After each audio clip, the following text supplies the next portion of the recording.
Habíamos dado inicio con entender lo que es el poder y la autoridad. Dijimos que el poder es la capacidad, ¿verdad?, de subordinar a otra u otras personas, mientras que la autoridad es la capacidad y habilidad de influir en otros como tal.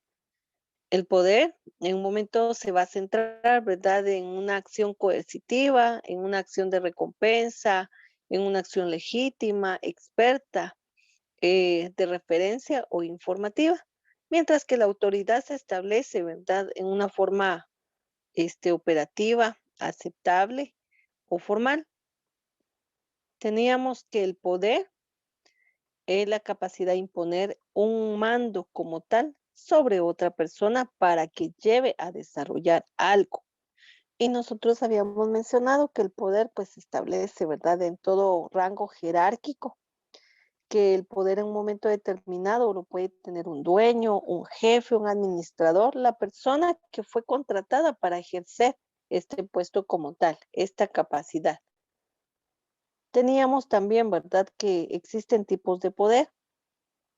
Dentro de los tipos de poder hablamos nosotros de ese poder coercitivo y dijimos que el poder coercitivo va a ejercer una amenaza, un temor, un miedo para que otra persona desarrolle.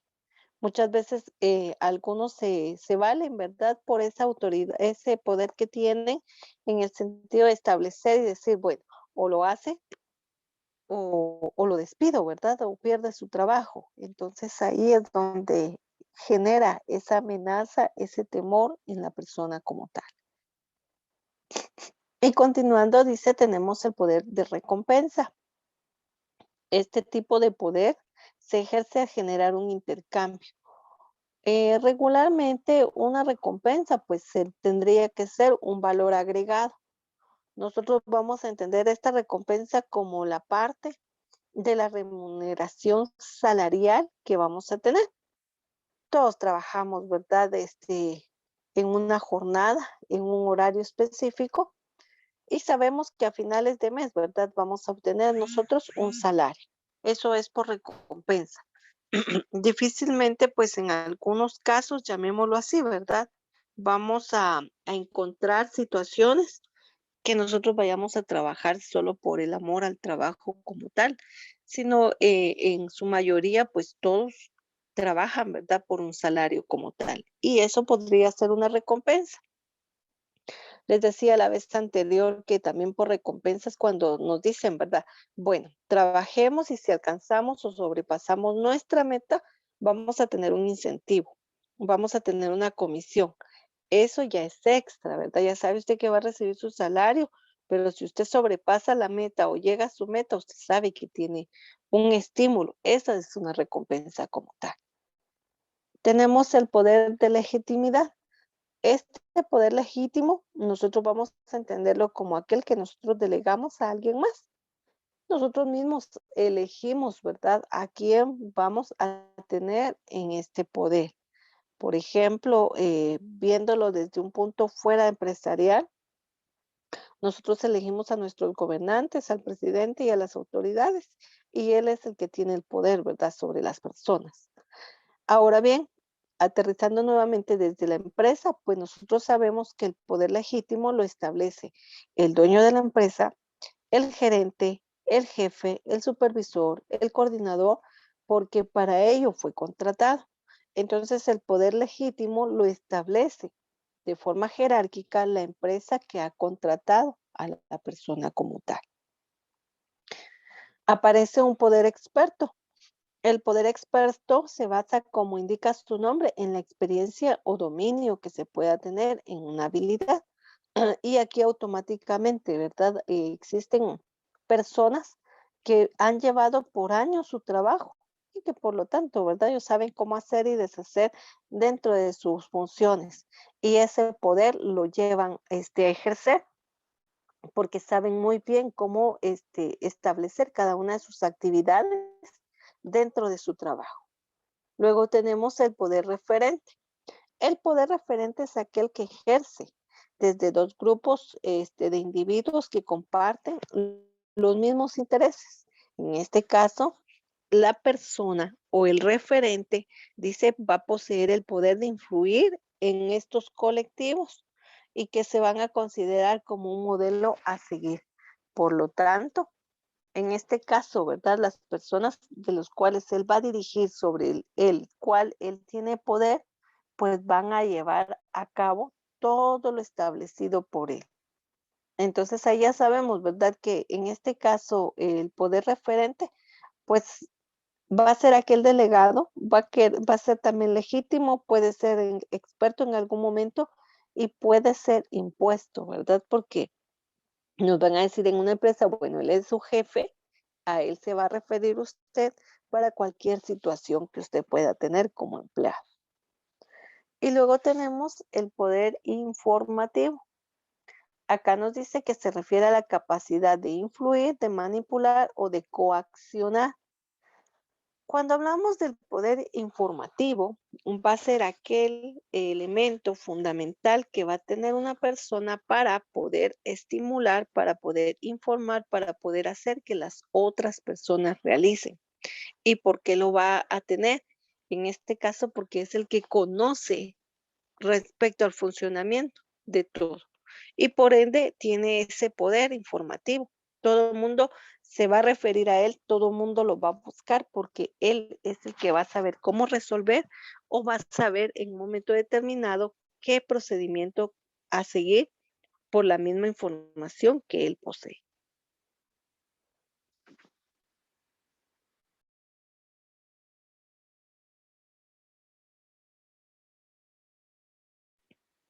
Y estos serían, en este caso, ¿verdad? Los tipos de poder que podemos encontrar.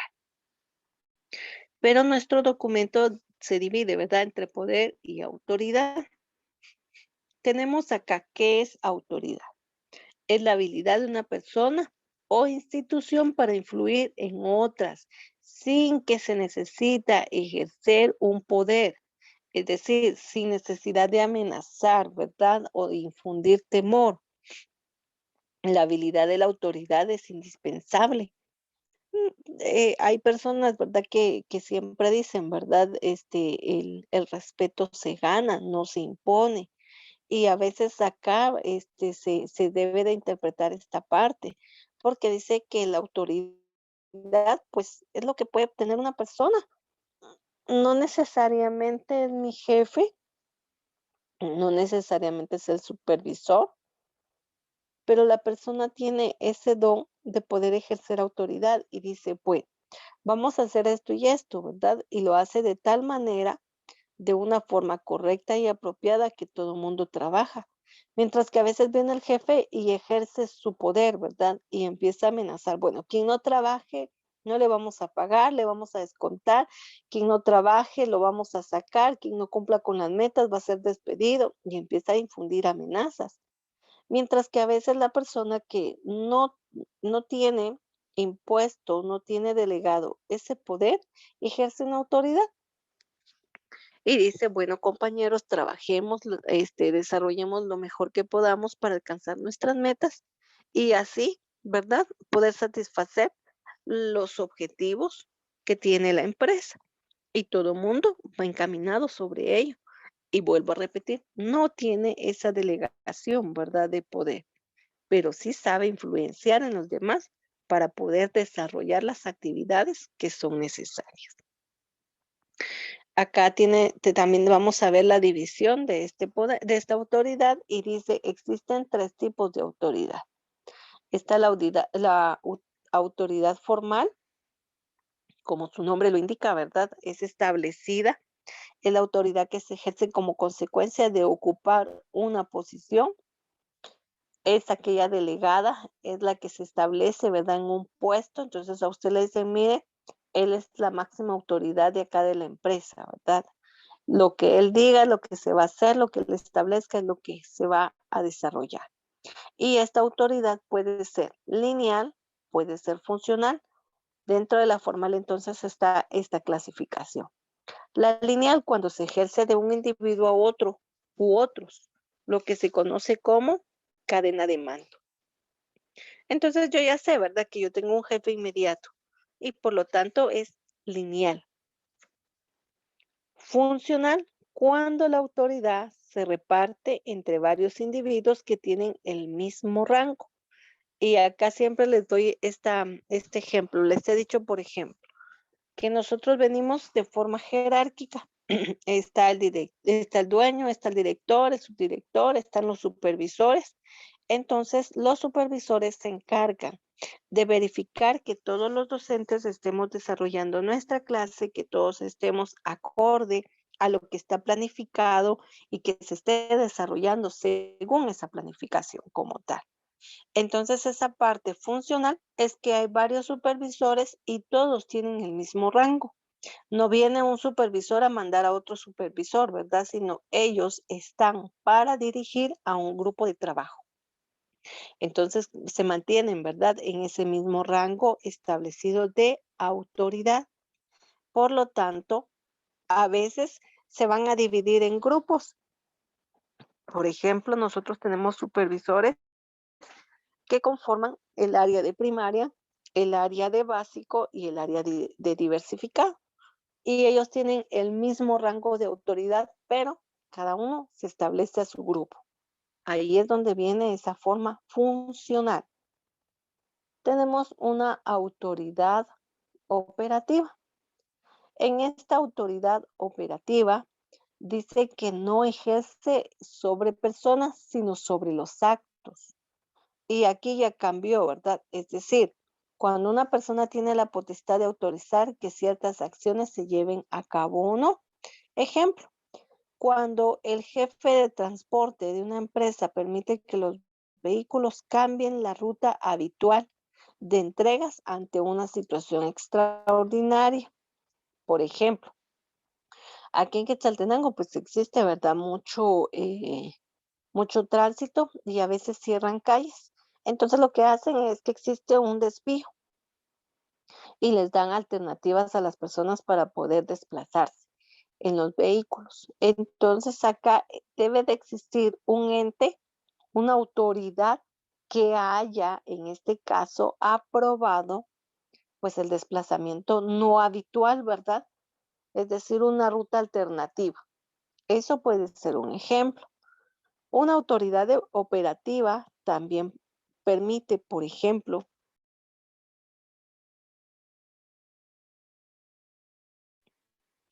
en una fábrica desarrollar cierto tipo de acción. Podríamos encontrarnos, ¿verdad? Y decir, bueno, estamos produciendo, por ejemplo,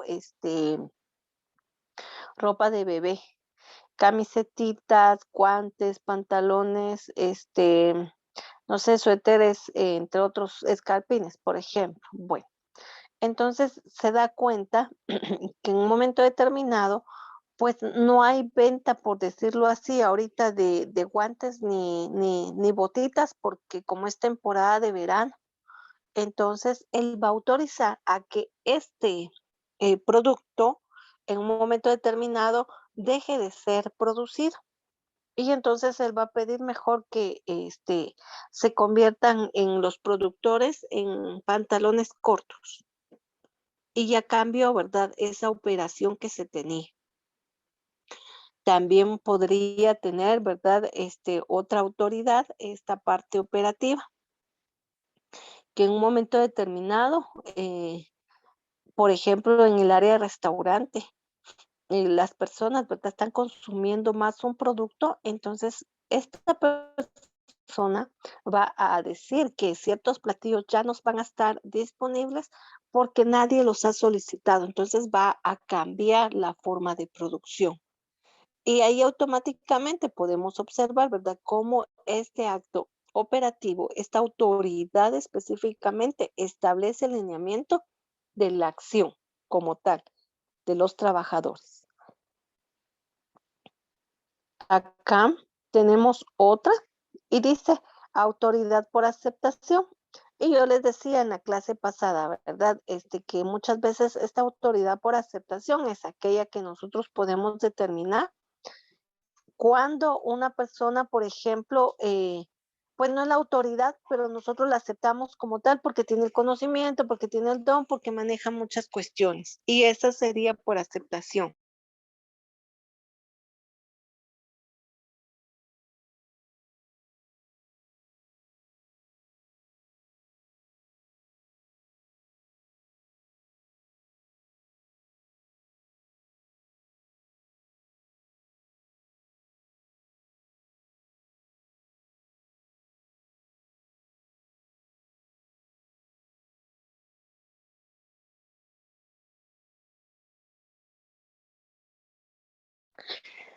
Eso serían entonces lo que tenemos entre poder y autoridad como tal. Ustedes me indican si hay alguna duda con respecto a ello, por favor. No, señor.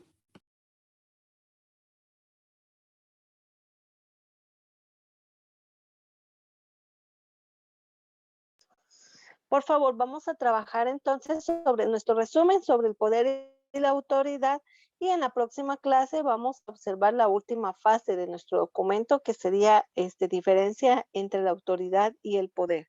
Trabajemos, por favor. Está bien, señor, gracias. Muy bien.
Puedes pasar a tu siguiente clase, Elena. Feliz día.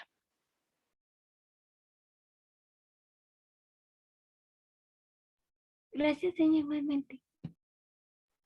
Gracias.